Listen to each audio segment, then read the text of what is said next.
The story of the Third Great War, Third War, Billdaron versus Firbean. For their part, Terran led the Billdaron Universal Force to the Bicron universe to deal with the Firbean. He had three reasons of doing this. 1. To get payback for his people's death by the Firbean hands in the Second Great War. 2. To prevent them from joining the war, as it was spelled doom for Anjosica and her allies in a heartbeat. And 3.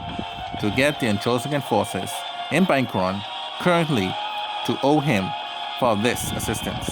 Terran knew what he was doing. However, the Firbean were no pushovers. Unlike everyone else in this war, they were the freshest troops, and for Captain Magna's trump card. He knew that the Firbean and Immortal Army would be close to impossible to stop if they were together. So this was a do-or-die mission. Along with Isian were Toro, Emicat, Grey, Spectre, Polar, the Bibble Dragon, X-15, Isdom, Car of the Penta, the Sultan, Skylar and Skylar Jr., Asuke, and Estelle. Everyone else remained behind to protect the Billdaron universe, as Ayumi Urka was still too weak to defend the universe by herself. The Billdaron carried lots of tanks, warplanes, and boats, and firepower, and troops with them to fight the demon-powered Firbean. The Firbean were not the same officers, but were in the Second Great War. No, they were the descendants, just like Chevalier. The Firbean of this war were called the second generation of Firbean. Their only goal was to continue the death and destruction, the path of death and destruction that their forefathers left behind. As the Billdaron and Firbean armies squared off on the Firbean homeworld in the Cyber Galaxy, Terran, in order to scare the Firbean into defeat, made a bold statement. I, Terran, rule the sea. One of the last of my people has now become in the sea prime. Only the prime and various other powers could destroy your evil. Now that I and my elite warriors of the Billdaron have achieved this goal, you all are as good as dead. There was a deafening silence on all sides.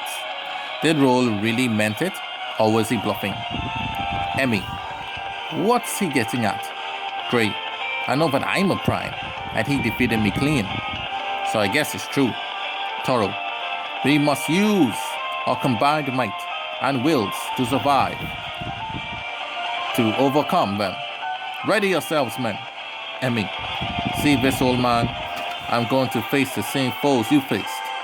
Watch me as I prove to you all that I learned what I learned in war, here and now. Polo, I gotta go full giant on them from the jump if I'm going to survive this one. Estelle, my years of fighting have made me ready for this. I shall bring victory to Lady Ayumi. As the Billdaron forces were motivated to win his battle, over on a distant mountain, one hero stood quietly, watching the battle unfold. The Firbean, this time, consisted of Fire, who is 23, the Strong. He is the nephew of the two-faced diva princess, Maki.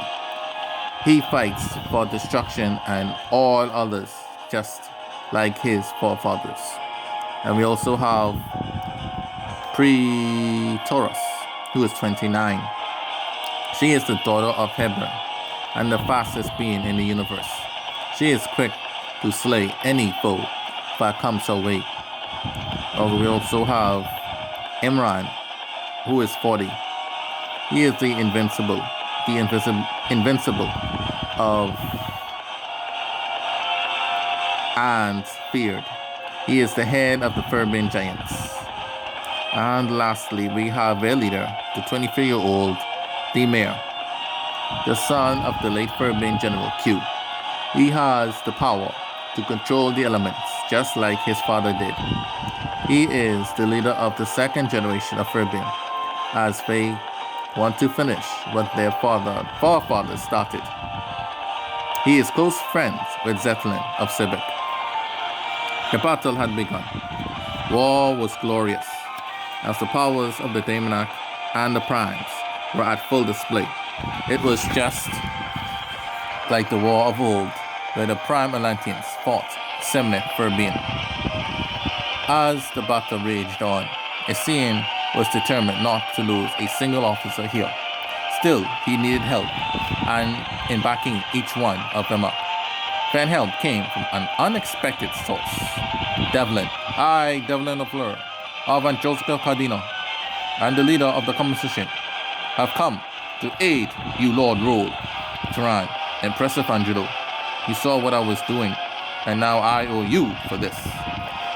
Your help is much needed, Devlin. You have my thanks.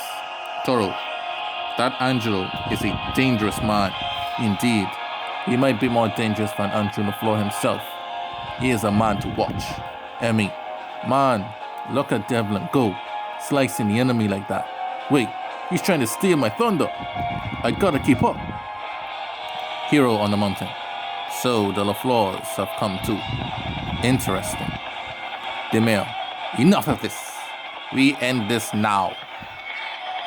So Demir. Then the mighty storm covered the land. Demir started to open up the earth and swallowed the allies deep within the ground. Heavy rains and wind damaged the warships. Lightning struck down the warplanes. The Billdaron were in trouble. Samsung then used one trick up his sleeve to counter Demir's elements. Great. A new era of weapon is needed in this fight. Alright, Silver Wind, Golden Will, to the front. Suddenly 2 brand new battleships appeared in the sky. These weather and element-proof ships were controlled by the Silver and Golden Men, respectively, of the Telecon. Great. This is the will of my late Prime Lord Bashan. Now go and open fire on the Firbean. As the ships fired heavy laser missiles and blasters fire, the Firbean were now in trouble. Iran then went to jump to grab the 2 ships at once and slam them down to the ground. Ray Samson used his flaming sword to engulf Iran in flames. He was then burning in mid-air. This then made it easier for the Pipple Dragon to swallow Iran whole and end him. Afterwards, Tero and Emicat worked up a plan to stop the fast-moving Petrus. Tero lured her to him. Tero had blasted some water in front of him. Emicat had a coolant gun in his hand. As Petrus dashed in front of Tero, Emmy fired. Petrus was caught up in the ice and became an ice sculpture. Then Tero fired his crossbow at her, and Emicat swung his heavy spear at her all at once. This caused the sculpture to break into pieces, killing Petrus. Later, Thayer and Devlin, with the aid of X-15 and Isdom and Carp fought. The Billdaron officers gave Fire the slip as they were distracting him. Then Devlin came from behind and used his chain and sickle to wrap all around him. Thayer tried to get out, but the sickle blade was hurting him too much. Then, as the final squeeze of the chains were pulled, Fire became a bloody mess. Now that only Demir himself was left, Terran fired upon him with his blaster. Then he followed the directions where his blaster shots went with his lightning sword. Demir, unaware of Terran's moves, fell for it head on. Demir, so dodging your gun wasn't enough after all. Demir then dropped down hard from the sky. Then the storms were over, and the sun shined on the battlefield of the Essene and Billdaron. The hero on the mountain was none other than Zetlin of the Sibik. Seeing that the Firbean were so easily defeated, he and the civic forces went into hiding, as now both the Baja and Firbean had fallen to Anjosika and her allies.